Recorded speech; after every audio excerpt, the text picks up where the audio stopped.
Yassir li amri wahlul 'uqdatam min lisani yafqahu qawli. Allahumma shalli wa sallim wa barik ala sayyidina Maulana Muhammadin wa ala alihi washabihi asmin amma ba'du. Yang sangat saya hormati Bapak Wakil Presiden Profesor Dr. Kiai Haji Ma'ruf Amin dan istri. Semua pejabat negara yang saya hormati, di sini ada Ibu Menaker Dr. Fauziah, Kapolda yang saya hormati, Korem, semua yang saya hormati, Ketua MUI Banten dan Ketua MUI Jawa Barat, semua yang saya hormati. Ini tak tanya dulu sama Pak Dokter, ini gimana Wakil Presiden? Ini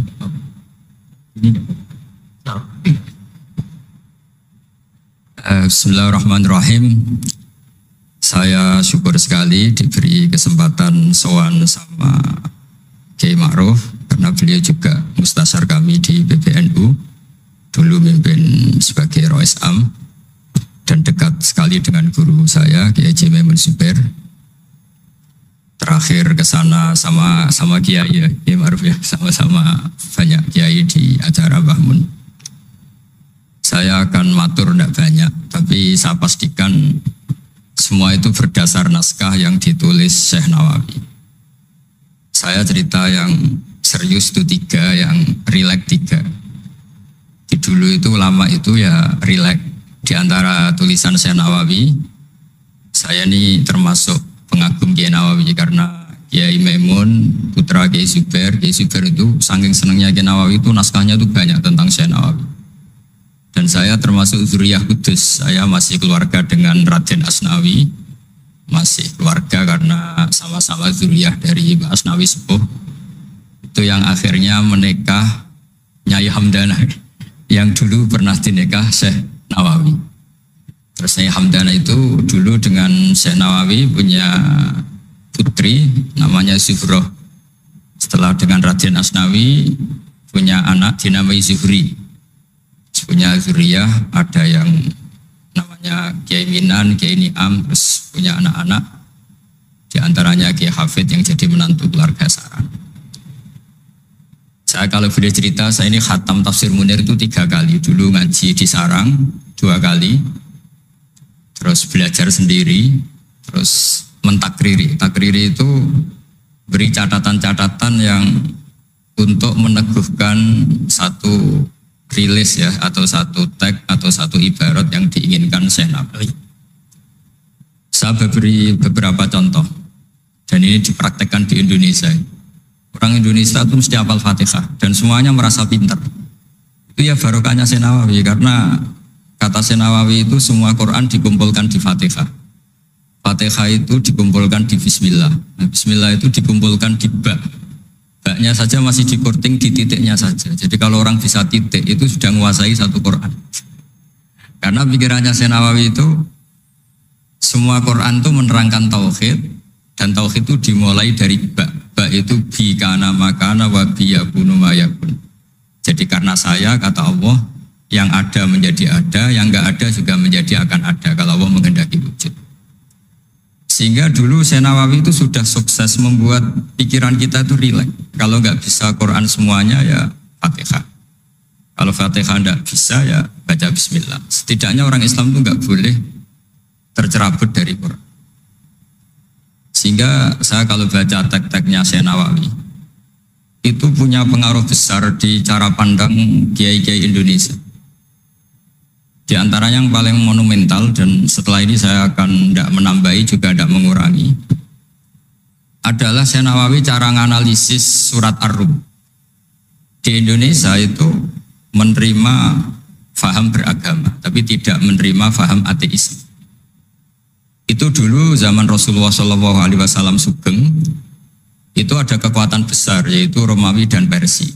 Singkat cerita, Persia ini tanpa nabi, tanpa kitab suci. Yang Romawi ini punya nabi dan punya kitab suci. Meskipun versi mereka.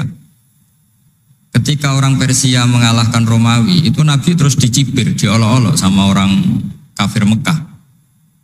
Muhammad, kawan kamu yang punya kekuatan langit, maksudnya punya kitab suci, ternyata kalah. Paling kamu juga kalah dengan kita yang tanpa pegangan langit. Nabi itu susahnya minta ampun. Karena Nabi tidak bisa membayangkan kalau kehidupan manusia itu tidak dipandu agama, tidak dipandu kitab suci. Meskipun zaman itu ya Romawi itu tidak Islam. Kemudian kata Nabi diberitahu Allah Ta'ala antara 3 sampai 9 tahun pasti Romawi akan mengalahkan Persia. Dan itu enggak dianggap kemenangan Romawi mengalahkan Persia, tapi menangnya ahli kitab, orang yang berpegangan kitab suci mengalahkan orang yang tidak berpegangan kitab suci.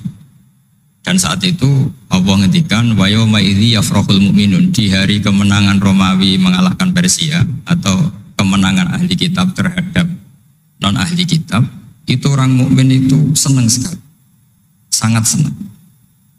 Ini saya baca di tagnya Syekh Nawawi supaya di sini Anda tidak mendengarkan pendapat saya, memang benar-benar mendengarkan apa yang dikatakan Syekh Nawawi. Saya baca tidak ya niru-niru Kiai Ma'ruf. Tadi beliau masih ngendikan secara fasih, ngendikan usul fikih, kaidah fikih, karena ilmu beliau dengan kita ini bersanad yang sama. Dulu Mbah Mun ngaji Mbah Karim yang ngaji Mbah Hasyim. Jadi Mbah Hasyim ngaji Syekh Khalil. Kalau saya lewat sanad kudus ya diantaranya saya lewat Syekh Nawawi Al-Bantani. Nanti saya baca beberapa sanad Syekh Nawawi. Kata Syekh Nawawi Al-Bantani, beliau ngendikan wa yauma idzi yafrahul mu'minuna bi nasrillah wa yauma idz yaghlibur rumu ala farisa yafrahul mu'minuna bi taghlibillah man lahu kitabun ala man la kitabalah wa yafrahuna bi walabatihim al musyrikina bi badrin. Jadi bangsa Indonesia itu terbiasa berkawan sama orang yang beragama, tapi tidak biasa berkawan dengan orang-orang yang tidak beragama. Itu karena Imam Nawawi mengatakan, Syekh Nawawi, wa naktubu maqaddamu atharohum, pikiran besar Syekh Nawawi adalah ketika orang Romawi mengalahkan Persia, itu cara berpikir Imam Nawawi itu mengalahkannya orang yang berkitab, mengalahkan yang tidak berkitab. Jadi ini bukan pendapat saya, juga bukan pendapat siapapun, tapi murni saya baca teks yang dari Syekh Nawawi. Sehingga kita secara psikologi, kita ini kan misalnya saya aja lah contohnya, misalnya saya miskin, ada petinju, orang miskin kulit hitam bersama orang kaya. Kalau yang menang yang miskin tuh ikut seneng, padahal ya tidak ikut menang, karena kayak terwakili.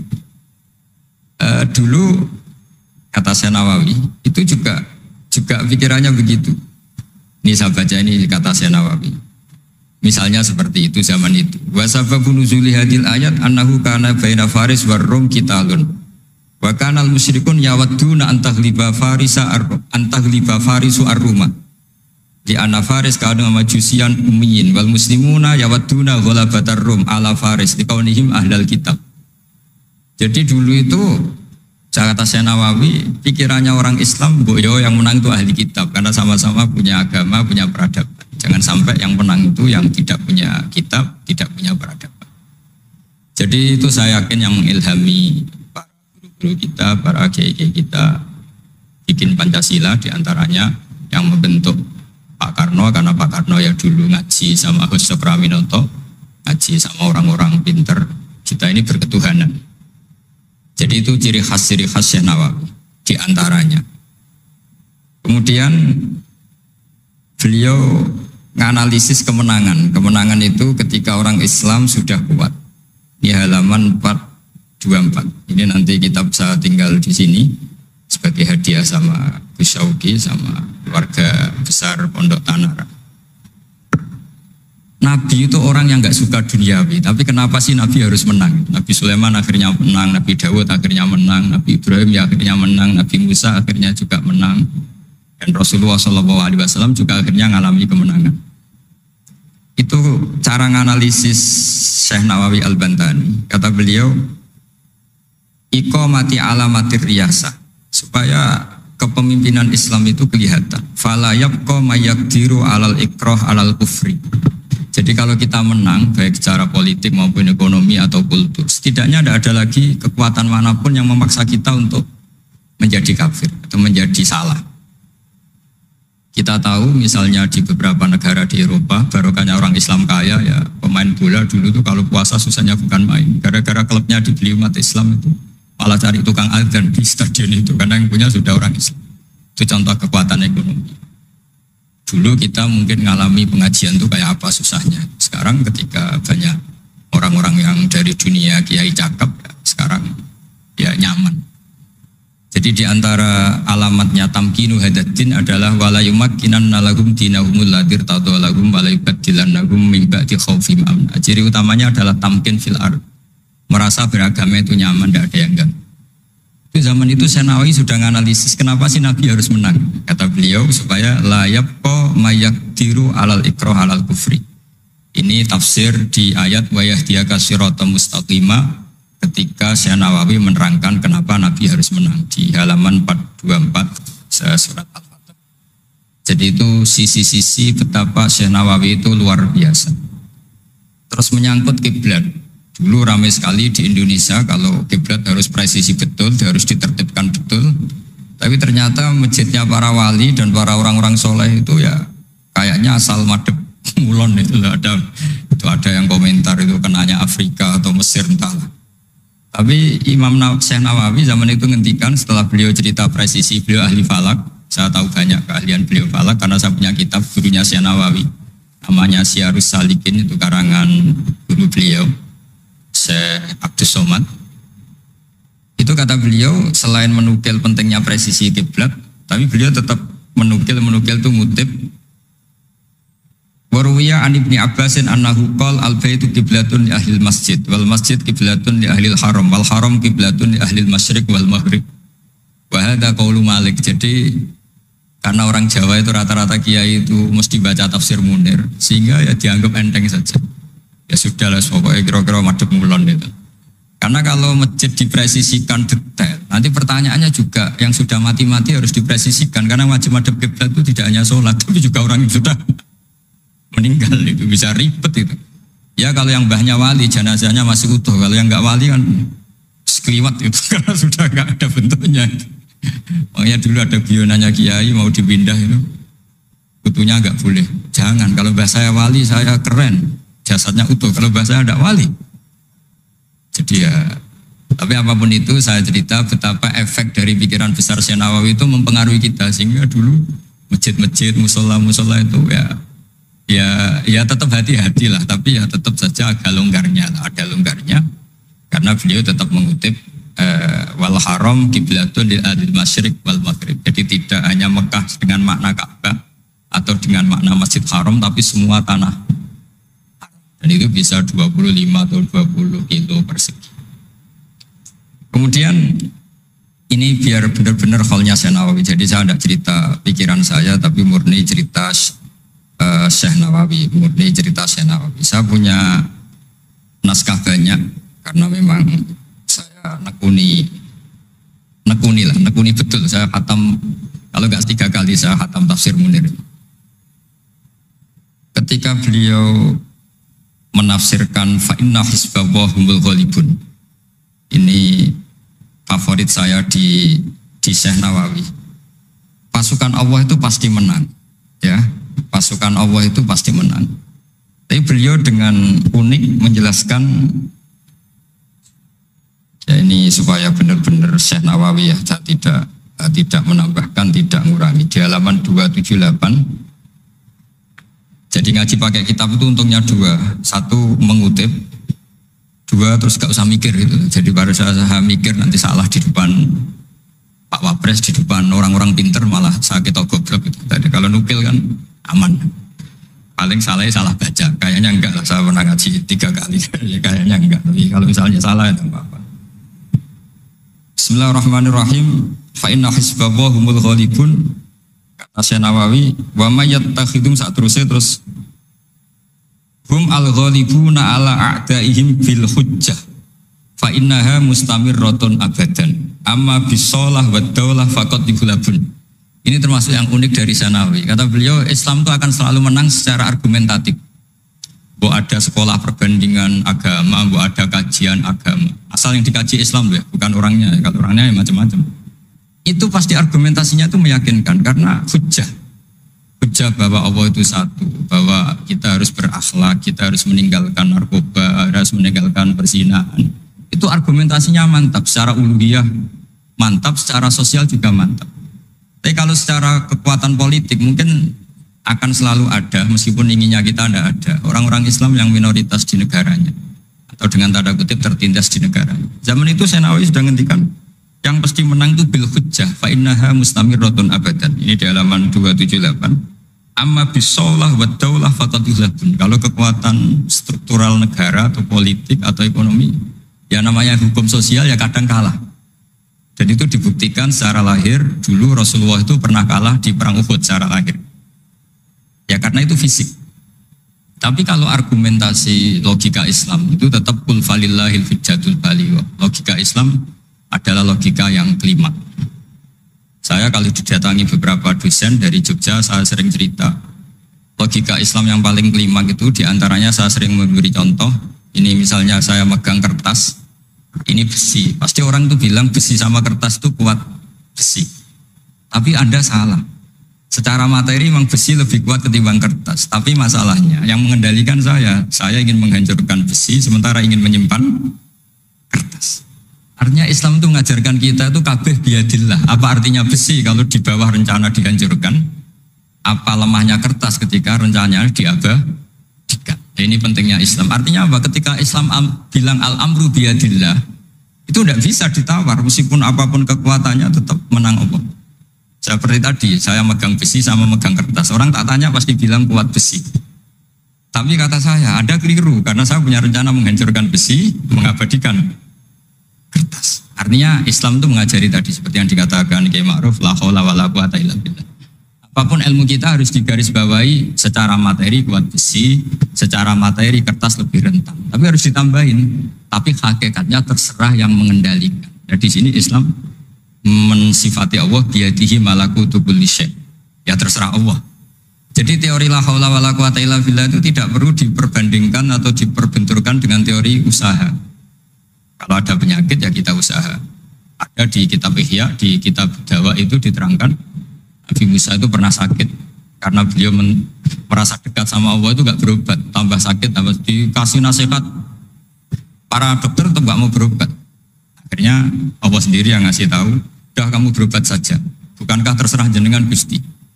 Terus kata Allah, apa kamu mau bilang saya bikin sesuatu itu udah ada gunanya? Masa Allah bikin jahe ditanya, apa betul Gusti ini menghasilkan badan? Saya tidak tahu. Saya bikin juga enggak jelas. Kan enggak mungkin seperti itu. Tetap kata Allah, fa'ena atau hikmati. Lalu hikmah saya bikin sesuatu dengan fungsi tertentu, lalu gunanya apa? Kalau semuanya tidak ada gunanya. Semenjak itu Nabi Musa percaya atau mau ikhtiar dengan obat. Tapi obat saja tidak cukup. Tetap al-amru biyadillah. Saya sering kalau ngaji bilang, kita takut COVID, ternyata nyuwun sewu mati kita kecelakaan. Kita takut penyakit tertentu membunuh, ternyata mati kita kesetrum listrik. Tetap kita butuh tawakal. Meskipun bersamaan dengan itu tetap ada usaha melawan COVID, ingin menghilangkan penyakit-penyakit itu. Tapi tetap al-amru biyadillah. Sehingga ada keserasian syariat dan keserasian hakikat. Tapi saya pastikan Syekh Nawawi ini memang luar biasa. Jadi beliau menghentikan banyak hal yang menurut saya itu luar biasa. Jadi saya mengkaji tafsir Munir itu di antara khas-khas beliau adalah beliau bisa cerita tentang ya tadi tentang kekuatan Allah Ta'ala dengan cara yang rileks. Kemudian kenapa kiai-kiai Indonesia itu ngadepi orang fasik itu tenang, tidak langsung antipati seakan-akan fasik selamanya. Yang soleh juga tidak jumawa seakan-akan soleh sampai mati. Karena kata saya Nawawi itu ketika menafsirkan wa yu'adzibal munafiqina insya'a aw yatub. Namanya hukum sosial sudah saja yang sekarang fasik suatu saat soleh, yang sedang soleh suatu saat fasik. Karena Allah itu bisa saja merubah. Orang munafik yang kayak apa biadabnya, kayak apa salahnya, itu Allah ketika cerita tentang dirinya wa yu'adzibal munafiqina insya'a. Allah ya bisa saja menyiksa orang munafik insya'a. Tapi tetap ada kemungkinan aw yatuba atau Allah memberi tobat. Nah barokahnya itu kadang-kadang kita sebagai GNU itu dikritik gak jelas. Ya kita memang gak mungkin jelas, memang potensinya ya yang sedang soleh ya bisa salah, yang sedang fasik ya bisa benar kan. Karena al-amru biyadillah. Itu ciri khas Nawawi. Jadi beliau dan itu membentuk kita semua di halaman 251 juz 2 beliau ngendikan haitsu razaqahum al-iman. Sehingga ya mereka bisa saja suatu saat dikasih iman. Jadi itu contoh-contoh. Kemudian di halaman 288 ketika nah ini biar benar-benar kholnya Syekh Nawawi saya ada. Memang saya persiapkan khusus karena saya memang nggak perlu nyari. Karena saya punya takriran lengkap tentang tafsir Munir. Jadi saya hanya butuh kutip, butuh memindah saja. Karena naskah itu sudah ada di rumah, terus ini tak pindah di sini. Dan rencana kitab ini tak tinggal di sini memang untuk hadiah kepada Gus Syauqi. Ketika Syekh Nawawi cerita tentang wala tajidanna aqrabahum mawaddatal lil ladzina amanu ladzina qalu inna nasara. Jadi suatu saat di komunitas yang kamu adepin itu kamu akan menemukan orang yang alyan. Alyan itu lebih rileks, lebih ya cara bahasa sekarang mungkin lebih simpati. Jadi orang Indonesia itu lebih simpati pada agama tertentu daripada yang lain. Misalnya kata Syekh Nawawi ngendikan waqad qala ba'duhum madzhabul yahud annahu yajibu alim isalu syarri ila man khalafahum fiddin. Terus ketika beliau cerita yang satunya wa aman nasara falaysa madzhabum dzalik balil idza haramun fi dinihim fa hadza wajhu tafawut. Jadi akhirnya orang Indonesia itu terbiasa dengan seperti ini karena dulu Syekh Nawawi sudah bilang. Jadi betapa Rasulullah itu lebih ingin yang menang itu yang masih punya agama. Jangan sampai yang nggak punya agama itu menang. Bisa dibayangkan kan kita tahu misalnya di ilmu medis kalau cloning itu dibolehkan itu kayak apa manusia jadi uji coba. Jadi gara-gara kita masih beragama apapun hebatnya teknologi cloning itu tidak serta-merta diadopsi atau diterapkan. Jadi itu sumbangan-sumbangan Syekh Nawawi pada kita dan yang membentuk kita. Terus ini yang terakhir di kitab Nashihul Ibad. Jadi ini supaya benar-benar kholnya Syekh Nawawi di kitab saya halaman 112. Ini sekaligus penutup. Saya tidak akan matur banyak-banyak supaya nanti dikaji sendiri kitab-kitabnya Syekh Nawawi. Suatu saat orang yang tukang fitnah ya atau yang suka mungkin kalau sekarang suka gosip atau apalah atau yang suka bikin berita yang enggak benar. Itu Syekh Nawawi menambahkan ini kitab Nashihul Ibad itu karangannya Ibnu Hajar Al-Asqalani. Ibnu Hajar Al-Asqalani itu gurunya Syekh Zakaria Al-Ansori. Jadi Syekh Zakaria Al-Ansori itu orang yang begitu alim alama sampai digelari Syekhul Islam. Itu beliau pinter itu karena bingung. Pernah ditanya, ya Syekh kenapa Anda sepinter itu? Syekh Zakaria Al-Ansori itu punya guru namanya Ibnu Hajar Al-Asqalani. Beliau punya murid namanya Ibnu Hajar Al-Haytami. Jadi kalau mau setoran itu ya sinau karena gurunya alim. Dulu kalau setoran sama guru itu muridnya yang baca, korok itu alas Syekh. Jadi dulu saya baca tafsir Munir itu nyemak sampai khatam, terus saya baca ya sampai khatam. Makanya saya ini alhamdulillah tahu banyak tentang tafsir Munir. Karena saya pernah ngaji istimak khatam, terus saya yang baca juga khatam, terus saya belajar juga khatam. Jadi semoga ini bentuk penghormatan saya pada Syekh Nawawi, itu sudah puluhan tahun yang lalu. Dan alhamdulillah sekarang punya kesempatan bisa hormat kholnya Syekh Nawawi. Beliau ketika terus yang tanya ini dijawab sama Syekh Zakaria Al-Ansori. Dukik tu bena hajaro ini. Saya ini diseleb 2 batu, digebek kalau orang Jawa bilang. Karena kalau mau ngaji ya takut, mau ngajar juga takut karena muridnya pinter. Kalau dia bacanya salah itu ketahuan. Jadi guru kalau ingin pinter cari murid yang pinter, pasti mutolaah dulu. Karena sampai kalau baca rofa nasabnya salah, pasti terus muridnya boyong. Goblok tenan guru-guru gitu. Karena jadi punya murid pinter, makanya kalau ada mahasiswa pinter, mesti dosennya tambah pinter. Karena dia kalau bacanya banyak, muridnya akan mikir. Itu disebut dukik tu bena hajaro ini. Kata Syekh Nawawi menambahkan yang dikatakan Ibnu Hajar Al-Asqalani dalam kitab Nashihul Ibad. Beliau meriwayatkan satu hadis. Yu'adzabul lisanu bi'adzabin la yu'adzabu bihi syai'un minal jawarih. Nanti lisan atau mulut itu disiksa Allah dengan siksaan paling pedih di atas organ tubuh yang lain. Terus lisan komplain sama Allah, 5 tu'adzibu, kenapa engkau menyiksa seperti ini ya Allah? Terus dijawab, kharajat minka kalimatun balaghat masyariqal ardi wa magharibaha. Fasufika bihad damul haram wa ukhida bihal malul haram wa tuhika bihal farjul haram. Jadi lesan itu kalau kadung ngomong, itu orang yang harusnya disukai gara-gara dia provokatif atau menceritakan kebencian, orang benci semua. Yang orang harusnya dibenci karena perilakunya tidak menguntungkan bangsa dan negara atau tidak menguntungkan umat Islam, gara-gara dipoles sehingga dicintai. Jadi lesan itu bisa merubah segalanya. Jadi sekali dia punya kesalahan, kata Syekh Nawawi, sesuai riwayat yang beliau riwayatkan, dan beliau ngendikan turuwiyah, Nabi sallallahu alaihi wasallam, beliau ngendikan bahwa ini diriwayatkan dari Nabi, kharajat minki kalimatun balagot atau kharajat minka kalimatun balagot masyariqal ardi wa magharibaha. Fasufikat biha damul haram wa ukhidha biha al-malul haram. Jadi ini sumbangan-sumbangan Syekh Nawawi yang kemudian membentuk kita.